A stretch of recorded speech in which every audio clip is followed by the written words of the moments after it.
कांतारा के गांव में आने से ही संग्रामपुर में उसकी वाहवाही और उसके साहसी किस्सों की लहर दौड़ चुकी थी।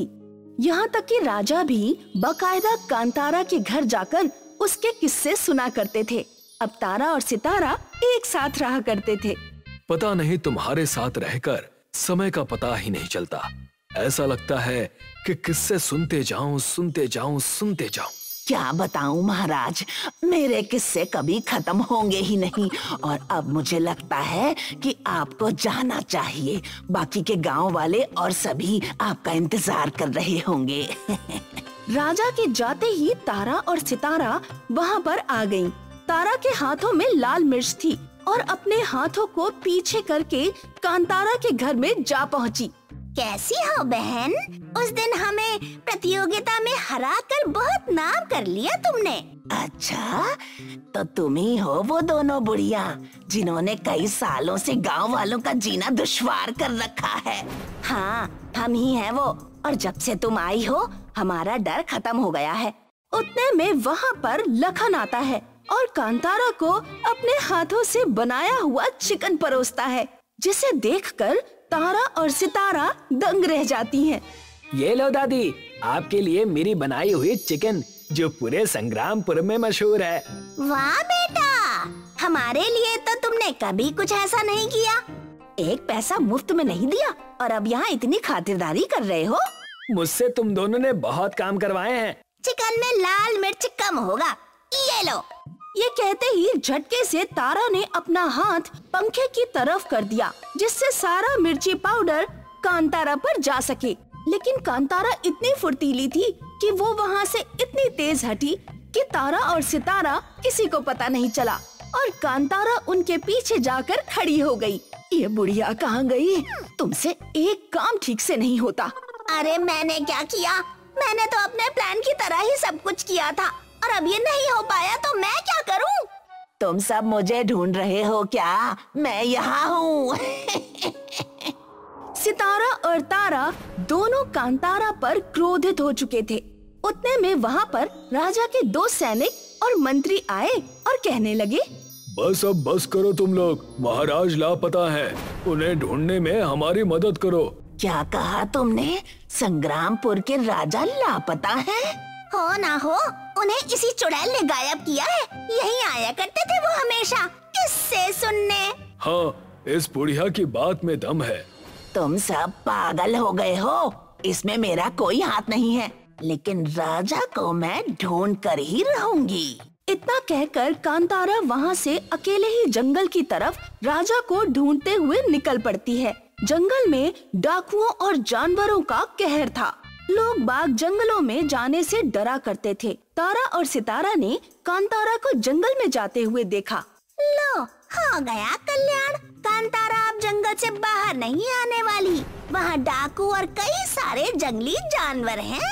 देखा, मैंने कहा था ना कि हम अगर राजा को अगवा कर लेंगे तो कांतारा पर सारा इल्जाम आ जाएगा। और देखा, वही हुआ। मानना पड़ेगा, बुढ़ा गई हो फिर भी तुम्हारा दिमाग लाजवाब है। कांतारा जंगल में अकेले भटकने लगी। जैसे ही कांतारा घने जंगल की ओर बढ़ी, एक घास में उसका पैर फंस गया और वो एक रस्सी से उल्टी लटकने लगी। देखा सरदार, मैंने कहा था ना, ये तरकीब मैंने फिल्मों में देखी है। मान गए पट्टे तुझे। अच्छा मजाक है। कांतारा ने उस रस्सी से अपना पैर ऐसे झटका कि वो रस्सी टूट गई और कांतारा नीचे उन डाकुओं के बीच खड़ी हो गई, जिसे देखकर सारे डाकू भयभीत हो गए। चुड़ैल, चुड़ैल, चुड़ैल! सारे डाकू अपने अपने घोड़ों पर बैठकर कांतारा से डरकर भागने लगे। कांतारा भी उनके तरफ उतनी ही तेज भागने लगी कि उनसे पहले उनके किले यानी डाकुओं के स्थान पर पहुंच गई, जहां उन्होंने कांतारा को देखा और चौंक गए। मालिक, ये बुढ़िया पागल हो गई है। ये कोई साधारण बुढ़िया नहीं है। इससे पहले कि ये हमारी जान ले ले, हमें ही सोचना होगा कि इसका उपाय क्या है। हाँ, तुमने सही कहा। क्या चाहती हो तुम हमसे? हमने तुम्हारा क्या बिगाड़ा है? तब जाकर कांतारा ने उन डाकुओं से कहा, तुम सच बताना, वरना तुम सबकी खैर नहीं। बताओ, संग्रामपुर के राजा कहाँ हैं? तुमने उन्हें कहाँ छिपा कर रखा है? बताओ, बताओ मुझे। कौन राजा और कैसा संग्रामपुर? हमने किसी को अगवा नहीं किया। हमारी रोजी रोटी तो इस जंगल से ही अच्छी चल जाती है।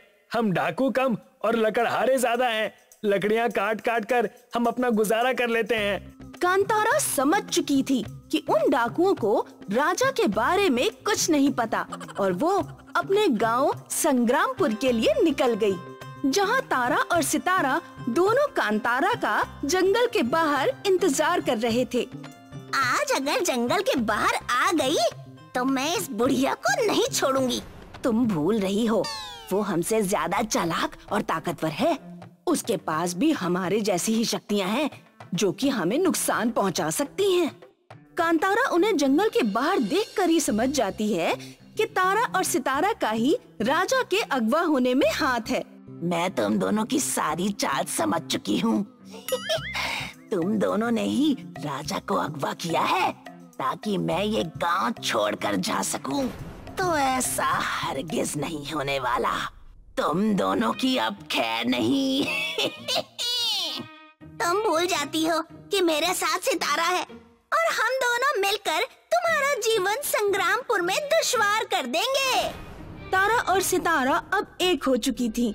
तारा ने एक पेड़ जमीन से उखाड़ा और कांतारा के ऊपर फेंक दिया। कांतारा अपनी फुर्तीली तेजी से वहाँ से हट गई।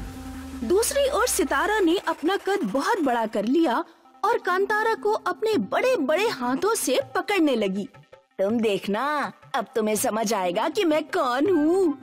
कांतारा सितारा और तारा को देखकर बिल्कुल भी नहीं चौंकी और उनसे बचकर गांव के बीचों बीच चौराहे पर जा पहुंची। कांतारा चौराहे पर बहुत तेज गई। तारा और सितारा भी उस चौराहे पर चले गए जहां सितारा ने अपना रूप पहले जैसा कर लिया। आओ बहनों, आओ मेरे पास और मेरा कमाल देखो। क्या हुआ माँ जी, क्या हो गया? वहीं सारे गांव वाले और मंत्री भी इकट्ठा थे, जिन्हें देखकर तारा और सितारा ने कहा, इस बुढ़िया ने ही राजा को अगवा किया है। हाँ, और हम इनका पीछा कर रहे थे। ये भागकर यहाँ चौराहे के पास आ गई। अभी दूध का दूध और पानी का पानी हो जाएगा। कांतारा तारा और सितारा को बीच में खड़ा कर उनके चारों ओर गोल गोल घूमने लगी, जिससे तारा और सितारा चक्कर खाकर नीचे जमीन पर बैठ गईं। हे भगवान, हमारी गलती है, हमें माफ करो, हमें माफ करो। मुझे तो चक्कर आ रहा है, मुझे तो चक्कर आ रहा है। ये सब क्या हो रहा है? कोई हमें समझाएगा? अपनी गलती मानते हुए सितारा और तारा ने कहा, राजा को हमने ही अगवा किया है। लेकिन क्यों किया? हमसे इस कांतारा की वाहवाही देखी नहीं जा रही थी, इसलिए हमने ऐसा किया। मंत्री ने तारा और सितारा को बंदी बनाकर कारावास में डलवा दिया। जाते जाते तारा ने कांतारा से कहा, आज तो तुम बच गई, लेकिन भूलना मत, हम दोबारा आएंगे और तुम्हारी खैर नहीं। जेल क्या चीज है? मैं अगर पाताल लोक में भी रहती तो भी तुम्हें नहीं छोड़ती। मंत्री और कांतारा ने मिलकर राजा को कैद से छुड़वाया और उन्हें उनकी राजगद्दी सौंप दी, जिससे राजा कांतारा की प्रशंसा करने लगे। तारा और सितारा को कारावास में कुछ दिन बीत चुके थे। एक दिन भरी सभा में मंत्री जोर से चिल्लाते हुए आए और कहने लगे, महाराज, महाराज, तारा और सितारा जेल से फरार हो चुकी हैं और कांतारा दादी भी हमें कहीं नजर नहीं आ रही हैं। अब कौन सा नया कारनामा होने वाला है? मेरा तो जी घबरा रहा है। ये कहानी कमलेशपुरा गांव की है। वहाँ सावित्री अपने बच्चों के साथ रहा करती थी। सावित्री एक सरकारी स्कूल में टीचर थी। उम्र ज्यादा हो जाने के कारण रिटायर होने का समय आ गया था। रोहन घर जमाई बनकर उनके साथ रहता था और लक्ष्मी उनकी इकलौती बेटी का नाम था। अरे घर जमाई हूँ, इसका मतलब ये नहीं कि घर का सारा काम मैं ही करूँगा। दिन भर बस टीवी देखना, बाहर लफंगों की तरफ घूमना, बस यही काम रह गया है तुम्हारा। तुम्हारी माँ ने ऐसा भी क्या कर दिया है? अब तो आज से वो भी घर पर ही बोझ बनकर बैठ जाएंगी। उतने में उन दोनों की नजर दरवाजे पर खड़ी माँ पर जाती है, जिसे देखकर लक्ष्मी उनके पास जाती है और कहती है, माँ, आप आ गई? आपने कुछ कहा क्यों नहीं? मैं कुछ दिन मायके जाने के लिए सोच रही हूँ। दामाद जी से कहना मुझे वहाँ छोड़ आए। मायके नहीं, हमने आपके लिए वृद्धाश्रम देखा है, आप वहाँ जाकर रहिए। हर हफ्ते हम आपसे वहाँ मिलने आ जाया करेंगे।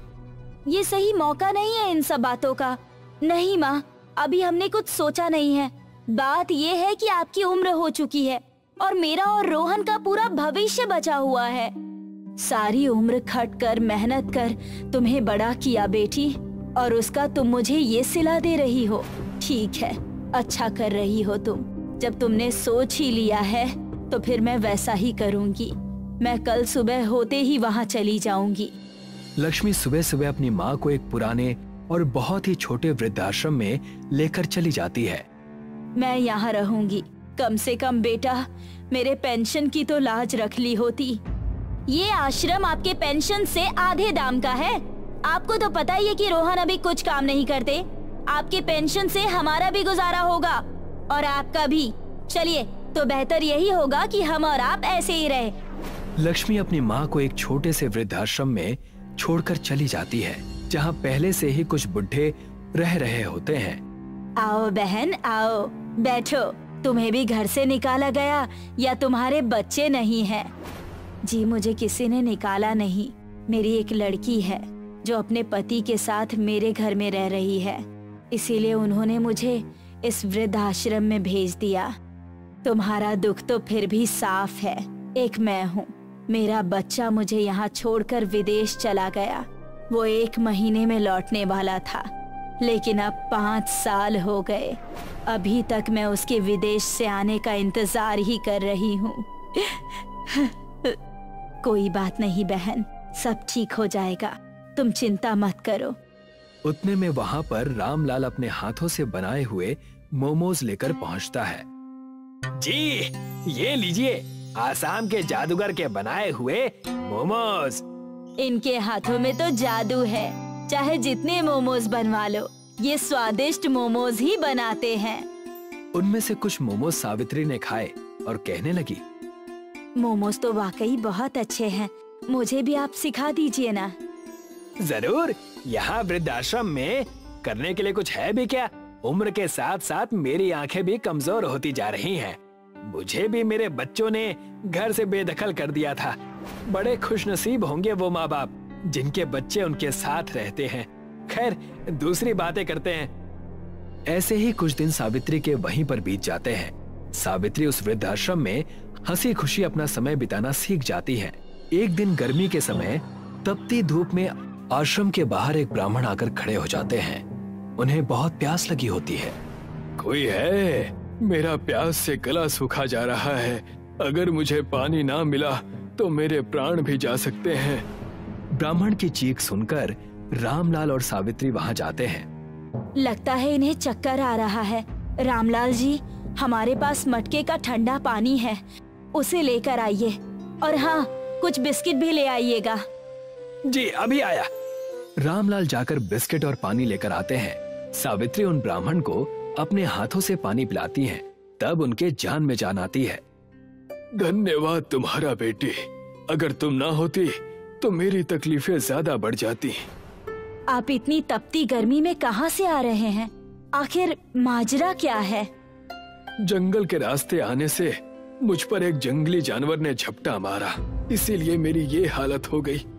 आप चाहें तो इस वृद्धाश्रम में कुछ दिन ठहर सकते हैं। सन्यासी कभी किसी जगह नहीं रुकते। मुझे चलना चाहिए, लेकिन इस मदद के बदले मैं तुम्हें आशीर्वाद देता हूँ। जिस भी चीज को इस आश्रम में ज्यादा पसंद किया जाता है, उस चीज का आंगन में एक पेड़ लग जाएगा, जिसे खाकर तुम सबको कीमती ताकतें मिलेंगी, अद्भुत शक्तियाँ, जिससे तुम और भी नेक काम कर सकोगे। इतना कहकर ब्राह्मण जी वहाँ से चले गए।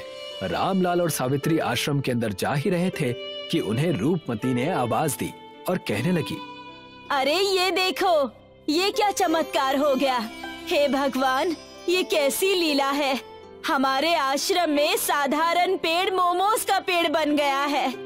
जैसे ही रामलाल और सावित्री वहां गए, उन्होंने देखा कि आश्रम के आंगन में एक बड़ा सा मोमोज का पेड़ लग चुका है। पूरे पेड़ में फलों की तरह मोमोज लगे हुए हैं। ये उस ब्राह्मण का दिया हुआ आशीर्वाद है हमारे आश्रम को। इस मोमोज को खाकर देखते हैं, जरूर हमें कोई ना कोई शक्ति मिलेगी। नेकी और पूछ पूछ, मैं जल्दी से सारे मोमोज तोड़कर नीचे रख देता हूँ। रामलाल ने मोमोज के पेड़ से फल तोड़े और खाए। देखते ही देखते उनके अंदर कई सारी ताकतें आ गई। मोमोज के पेड़ से मोमोज खाने से उनके अंदर बदलाव आने शुरू हो गए। मेरे शरीर में उथल पुथल हो रही है। इन जादुई मोमोज ने अपना कमाल दिखाना शुरू कर दिया है। तुमने सही कहा। जैसे ही सावित्री ने इतना कहा, वो हवा में उड़ने लगी, जिसे देखकर रामलाल और रूपमती दोनों हैरान हो गए। ये क्या? ये कैसे हो गया? मुझे तो अब तक कुछ नहीं हुआ। जैसे ही रूपमती ने इतना कहा और अपने हाथ फैलाए, रूपमती के हाथों के सामने पैसे आ गए। देखा, हाथ फैलाने से तुम्हें पैसे मिलेंगे। ये ताकत बहुत अनोखी है। हम इससे सारी कीमती चीजें ठीक कर सकते हैं। लेकिन आपके पास किस चीज की शक्ति है? जैसे ही रामलाल ने हाथ फैलाया, वहाँ ढेर सारे पकवान बनकर तैयार हो गए। बड़े दिनों से हमने अच्छा पकवान नहीं खाया था। उन्हें उनकी शक्तियों का अंदाजा हुआ ही था कि वहाँ पर सरकार की तरफ से एक बड़ा अफसर और एक व्यापारी वहाँ पर आए और कहने लगे, इस आश्रम को हमें बंद करना होगा। इसे तोड़कर हम एक शानदार होटल बनवाने जा रहे हैं। हाँ हाँ, सही कहा। तुम बुढ़े बुढ़ियों का यहाँ क्या काम? खामखा हमारा समय और ताकत बर्बाद ना करो और इसे खाली कर दो। और जैसे ही सावित्री ने उन्हें इतना कहते हुए सुना, सावित्री ने अपने हाथों से उन्हें पकड़ लिया और उस ब्राह्मण की दी हुई ताकत की मदद से उन्हें हवा में लेकर उड़ने लगी, जिससे वो दोनों बेहद डर गए। बचाओ बचाओ, ये चुड़ैल है, बचाओ बचाओ। अरे मुझे कोई आश्रम नहीं चाहिए। मैं अपने घर में भी अब बाहर सोऊंगा। छोड़ दो मुझे, जाने दो मुझे। ऊंचाई से बहुत डर लगता है मुझे। छोड़ दो, मुझ पर कृपा करो, छोड़ दो मुझे। उनके कई बार गिड़गिड़ाने के बाद उन्हें नीचे लाया गया और सावित्री ने उन्हें जमीन पर छोड़ दिया। हे भगवान, ये क्या हाल बना दिया। भागो। परिवार ने घर से निकाला, अब तुम भी आ गए हमें निकालने। अब मैं ऐसा नहीं होने दूंगी। हर एक जगह हम ऐसा ही न्याय लोगों तक पहुंचाएंगे और लोगों की सेवा करेंगे, और साथ ही साथ हम कई सारे वृद्ध आश्रम भी खोलेंगे। ऐसे ही तीनों ने मिलकर सबकी मदद की। रूपमती हर उन गरीबों की मदद करती जिनके पास कपड़े पैसे ना होते।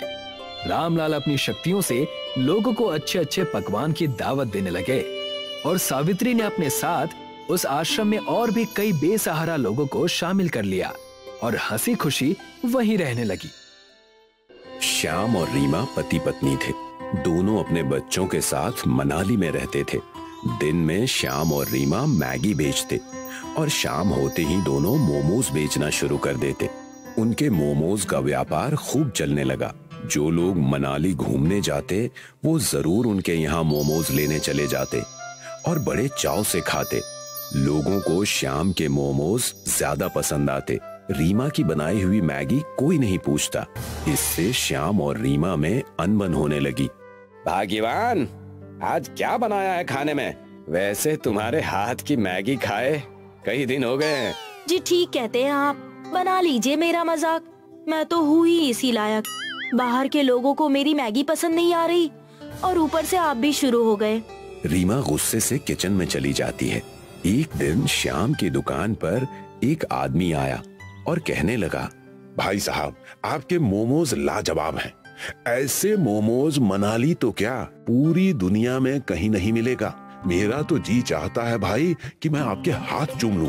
तारीफ सुने कई दिन हो गए थे, कहाँ जा पाए हैं। ये सारी चीजें सुन सुनकर थक गया हूँ मैं। कुछ नया बोलिए।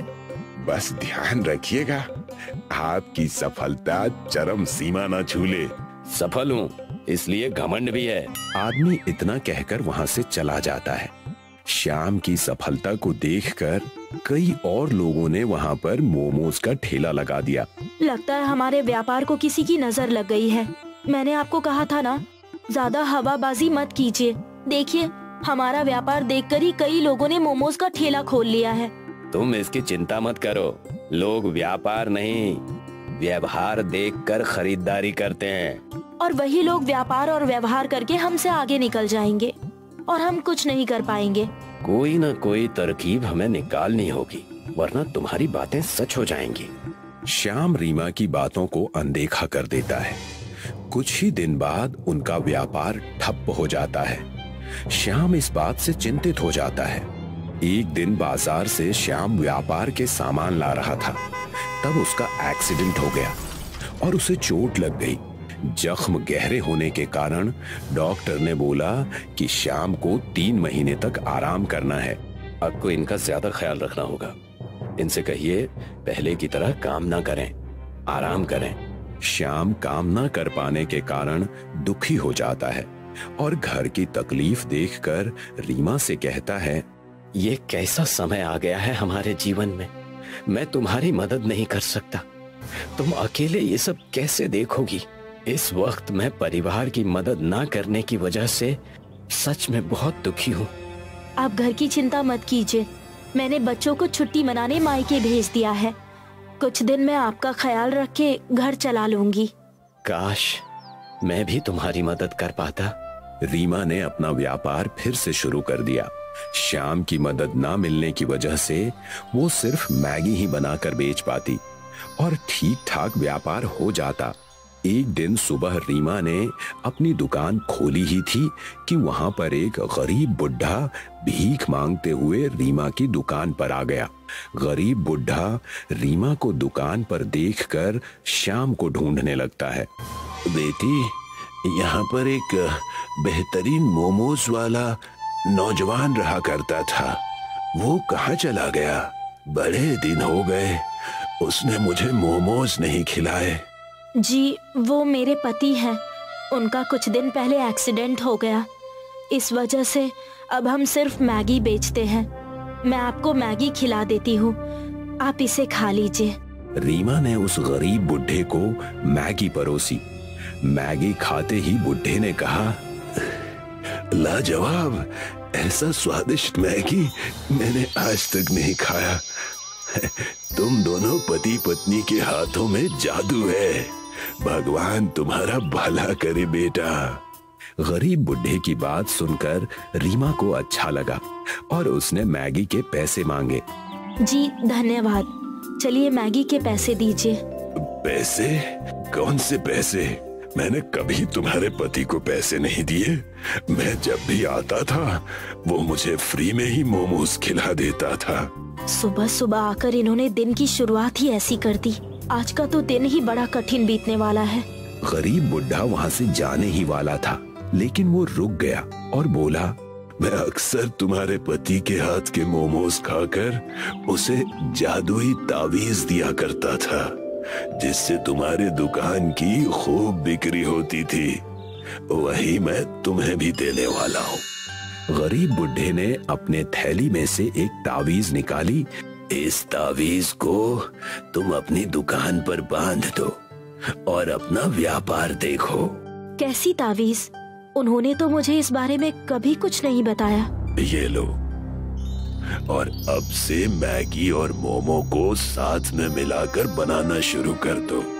तुम मैगी बहुत अच्छा बनाती हो और अपने पति की मदद से मैगी और मोमोज को मिलाकर उसका व्यापार करो। इतना कहकर गरीब बुढ़ा वहां से चला जाता है। रीमा घर जाकर सारी बातें श्याम से बताती है। श्याम सारी बातें सुनकर कहता है, कई साल पहले एक बार ये गरीब बूढ़े बाबा हमारे दुकान पर आए थे। मैंने इन्हें मोमोज खिलाए, तब भी उन्होंने मुझे एक तावीज दी थी, जिसे मैंने हमारे मोमोज की दुकान पर लगाई और दुकान चलने लगी। लगता है ये वैसा ही तावीज है। उन्होंने ये भी कहा हमें मैगी मोमोज बेचने चाहिए, मैगी और मोमोज का मिश्रण।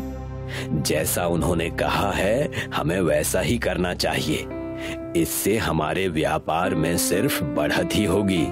श्याम की बात सुनकर रीमा ने अपने दुकान पर गरीब बूढ़े बाबा की तावीज बांध दी और मैगी मोमोज बनाना शुरू किया।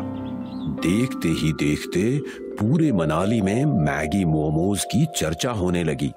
रीमा के हाथ के मैगी मोमोज टूरिस्टों को इतने पसंद आने लगे कि हर कोई बड़े चाव से खाने लगा।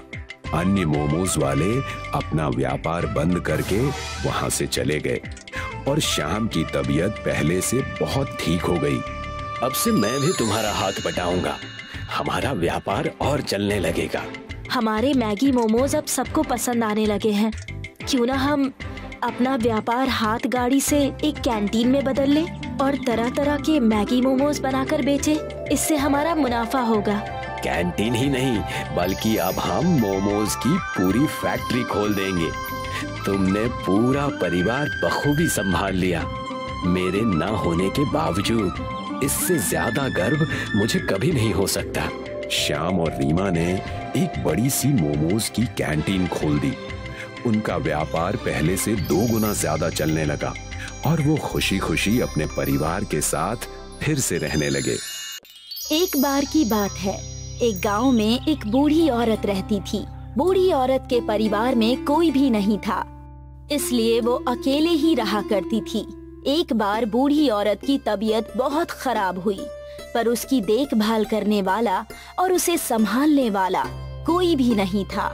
बूढ़ी औरत एक बच्चे को आवाज लगाती है, बेटा मेरे लिए कुएं से एक बाल्टी पानी ले आना। लड़का बूढ़ी औरत के पास आता है। बाल्टी तो आधी भरी हुई है, आप इतने पानी का क्या करोगे? बेटा मैंने अपने बगीचे में बहुत से पौधे लगाए हैं और अब वो सूख रहे हैं, मुझे उनको पानी देना है। अरे दादी, आपकी तो जाने की उम्र हो गई है, पौधे लगाकर क्या करोगी? वैसे भी ये पौधे आपके किसी काम नहीं आने वाले। ये कैसी बात कर रहे हो बेटा, मैं इतनी जल्दी नहीं मरने वाली। देखना इन पौधों के फल खाकर ही मरूंगी। अगर ऐसी बात है तो ठीक है, फिर इन पौधों में पानी भी आप ही डालिए। बेटा मेरी तबीयत खराब है, तुम अगर कुएं से एक बाल्टी पानी लाकर दोगे तो मैं खुद ही पौधों में पानी दे दूंगी। आप खुद ही लेकर आइए ना, मैं कहीं नहीं जाने वाला। इतना कहकर वो लड़का बूढ़ी औरत के घर से चला जाता है। हे भगवान, ये क्या हो गया है आजकल के बच्चों को, बड़ों की जरा भी बात नहीं सुनते। मेरी कमर में दर्द है, नहीं तो मैं अपना काम खुद करती हूँ, पर अब तो लगता है कि खुद ही कुएं से पानी लाना होगा।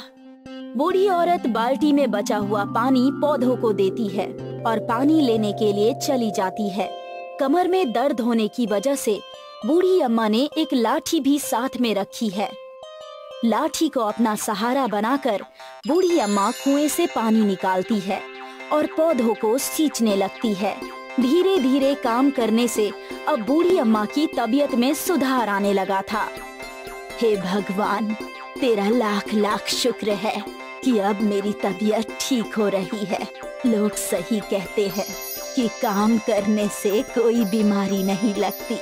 आज के बाद मैं बहुत सारे काम करूंगी जिससे मेरी हालत ठीक हो जाएगी। अगले दिन से बूढ़ी अम्मा ने सुबह जल्दी उठना शुरू किया।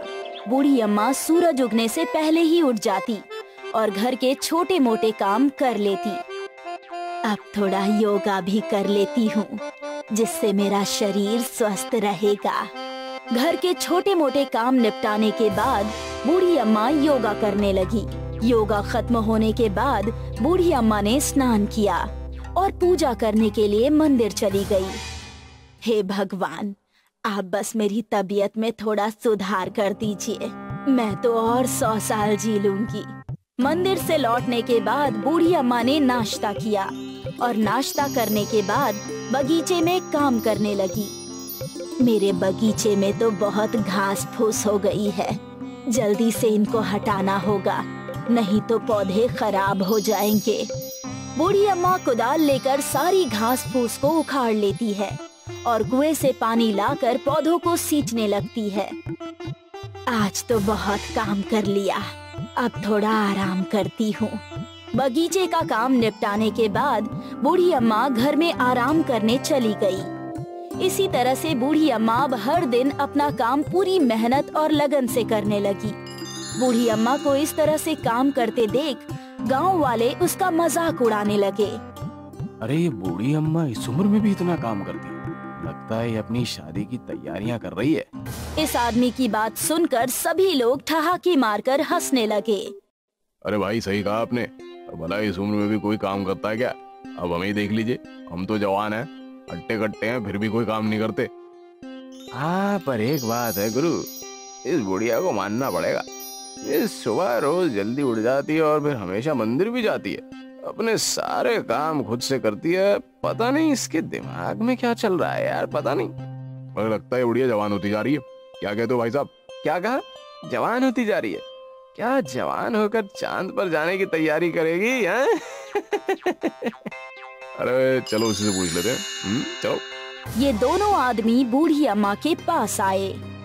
अरे अम्मा, लगता है तुम यात्रा पर जाने की तैयारी कर रही हो। तुम्हें ऐसा क्यों लग रहा है बेटा? अरे तुम इतना काम करती हो, क्या करोगी ये सब करके? वैसे भी अब तुम्हारी ऊपर जाने की उम्र हो रही है, अब बस कुछ ही दिनों के मेहमान हो तुम। ठीक कहा ना भाई साहब मैंने? हाँ भाई साहब ठीक कह रहे हो। अम्मा की उम्र देखकर तो लगता है शाम तक लुढ़क जाएंगी। नहीं बेटा, ऐसा नहीं है, मैं तो अभी 100 साल और जीऊंगी। अरे तुमको भगवान ने 100 साल जीने का आशीर्वाद दिया है क्या? कुछ ऐसा ही समझ लो बेटा, तुम्हारी समझ में तो ये बात नहीं आएगी। उड़ा लो मेरा जितना मजाक उड़ाना है, ये बेचारी बुढ़िया तुम्हारा कर भी क्या सकती है। दोनों आदमियों ने बूढ़ी अम्मा का बहुत मजाक उड़ाया और इसके बाद दोनों शराब पीने के लिए चले गए। बूढ़ी अम्मा को इनकी बात का बुरा लगा और वो यहाँ से सीधी मंदिर चली गई। हे भगवान, मैं इतनी मेहनत करती हूँ और इस गांव के लोग बहुत कामचोर हैं, उसके बाद भी ये लोग मेरा मजाक उड़ाते हैं। मेरी तो किसी से कोई दुश्मनी भी नहीं है, फिर भी सभी कहते हैं कि मैं मरने वाली हूँ। बूढ़ी अम्मा की बात सुनकर भगवान प्रकट हो जाते हैं और बूढ़ी अम्मा से कहते हैं, जैसा तुम सोच रही हो ऐसा कुछ भी नहीं है। आज के बाद तुम जितना काम करोगी, जितनी मेहनत करोगी, तुम उतनी ही जवान होती जाओगी। भगवान का आशीर्वाद और प्रसाद लेकर बूढ़ी अम्मा घर आई और अपने हमेशा के काम करने लगी। भगवान के आशीर्वाद और मेहनत करते जाने से उसकी उम्र कम होती जा रही थी और देखते ही देखते एक हफ्ते में बूढ़ी अम्मा की उम्र 50 साल हो गई और उसकी बहुत सारी बीमारियां भी खत्म हो गई। अब बूढ़ी अम्मा की कमर भी सीधी हो गई थी। अपने शरीर में ये बदलाव देखकर बूढ़ी अम्मा और ज्यादा मेहनत करने लगी और 1 महीने में बूढ़ी अम्मा की उम्र 30 साल की हो गई।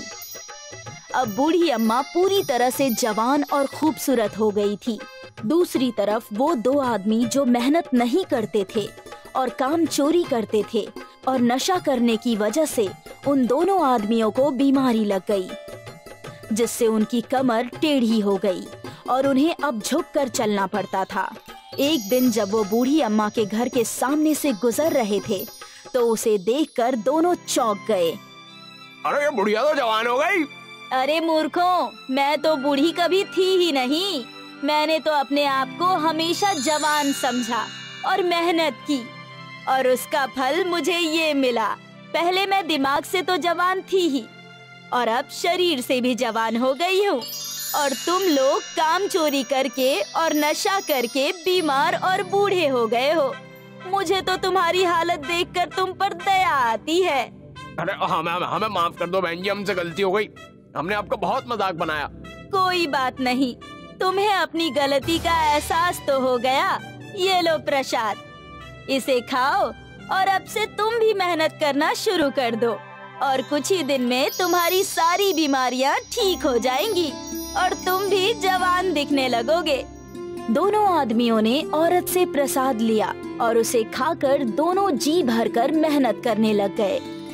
मेहनत करने से देखते ही देखते 1 महीने के अंदर दोनों आदमियों की बीमारी ठीक हो गई और वो जवान और स्वस्थ हो गए। सीख, हम सिर्फ अपनी सोच से बूढ़े और बीमार होते हैं। अगर हम चाहे तो हम बुढ़ापे में भी मेहनत करके जवान रह सकते हैं। मेहनत करने वाले आदमी को कभी कोई बीमारी नहीं लगती। हमेशा कामचोर आदमी ही बीमार पड़ते हैं। इसलिए हमें मेहनत करने से कभी नहीं घबराना चाहिए।